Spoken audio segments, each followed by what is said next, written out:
2 दिवसापासून मटकी सुती कापडात बांधून ठेवली तरी देखील हिला मोड आलेलेच नाही. हे बघूनच माझा मूड झाला. आता या मटकीला मी बर्दाश्त करू शकत नाही, म्हणून मी याची वाट लावती आहे. त्यासाठी इथे मी कांदा टोमॅटो छान असं कट करून घेतलेला आहे.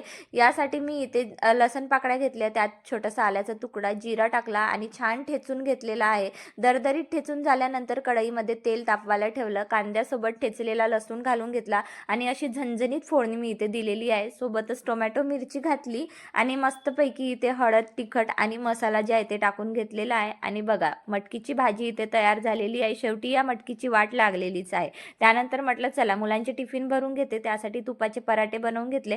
टिफिनचा एक बॉक्स जे आहे रिकामा होता, त्यामध्ये मी मुलांना बनाना चिप्स दिले. दुपारनंतर मला थोडंसं वीकनेस जाणवत होतं, म्हणून मी माझ्यासाठी इथे हेल्दी ज्यूस बनवून घेते आहे. सो या ज्यूसची फुल रेसिपी लॉंग व्हिडिओमध्ये येणार आहे, त्यामुळे चॅनलला सबस्क्राईब नक्की करा. चला मग मी ज्यूस पिते, भेटतेच तुम्हाला पुढच्या